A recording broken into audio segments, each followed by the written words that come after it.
बागेश्वर नावाचा कोणी बाबा आहे, तो नागपूरमध्ये येऊन RSSच्या हेडक्वार्टरवरून लोकांना सांगतो, बहुजनांना विचार करा, बहुजनांनो आजही तुम्ही झोपेत आहे, 4 मुलं पैदा करा आणि 1 दान तुम्ही RSSला द्या.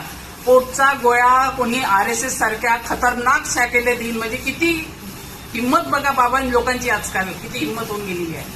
सगळ्यात पहिले बीजेपी आणि RSS वाल्यांनी एक्स्ट्राची पैदा बच्चा करायची आहे आणि RSSला दान द्या, दत्तक द्या, कोणाला काहीही मतलब नाही, बहुजनांना तर बिलकुलच नाहीच नाही. महत्वाचा मुद्दा असा येतो की आज जिथे नोकरी मिळत नाही, 15,000 रुपये मोठ्या मुश्किलनं किंवा 10,000 रुपये मोठ्या मुश्किलनं नोकरीमध्ये मिळून राहिले आहे, त्यामध्ये तो खाईल काय, मुलांना शिकवेल काय, काय करेल.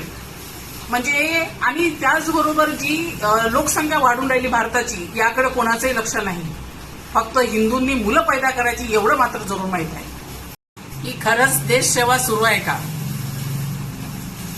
चीनने वाढलेल्या लोकसंख्येचा फायदा करून घेतलेला, त्याचबरोबर प्रत्येकाला 1 मूल किंवा 2 मुलाच्या वरत मुलं झाले नाही पाहिजे याकडे लक्ष दिलं.